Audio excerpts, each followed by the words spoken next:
আসসালামু আলাইকুম ভিউয়ার্স, আশা করি সবাই ভালো আছেন। ইনশাল্লাহ আমিও ভালো আছি আপনাদের দোয়ায়। নিয়মিত বরাবরের মতো আবার উপস্থিত হলো আমার একটি ভিডিও নিয়ে। দুশমনকে চিরতরে বরবাদ করে দেওয়ার তাবিজ।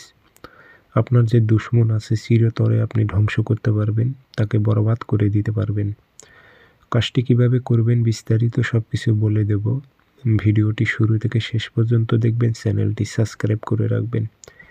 ব্যক্তিগতভাবে যদি আপনারা যে কোনো কাজ আমার থেকে করে নিতে চান অথবা কাজ শিখতে চান, যোগাযোগ করবেন 0133152703 ইমো আছে, হোয়াটসঅ্যাপ আছে। যারা কাজ শিখবেন অথবা কাজ করে নেবেন যোগাযোগ করবেন।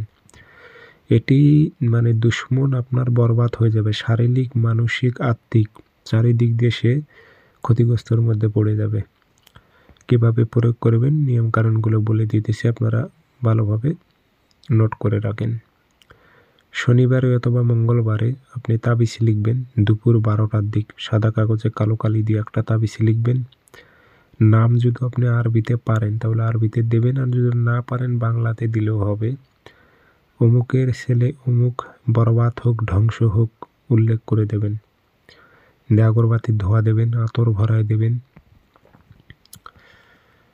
দিয়ে নকশাটি সুন্দর করে ভাঁজ করে লোয়ার মাদলিতে ভরে নেবেন। লোয়ার মাদলি, অন্য কোনো মাদলিতে না, লোয়ার মাদলিতে ভরাইবেন। ভরানোর পর মোম দিয়ে মুখটি বন্ধ করে দেবেন। দিয়ে যে আপনার শত্রুর দুশমনের বাড়ির মধ্যে যদি তাবিজ আপনি গাড়াইতে পারেন তাই 100তে 100 কাজ হবে। আর যদি গাড়াইতে না পারেন তাহলে বাসার গেটের সামনে চলাচলের পথে গেড়ে দেবেন, তাতেও কাজ হবে। দুশমন আপনার ধ্বংস হয়ে যাবে, বরবাদ হয়ে যাবে। শারীরিক, মানসিক চারিদিক দিয়ে সে ক্ষতিগ্রস্তর মধ্যে পড়ে যাবে।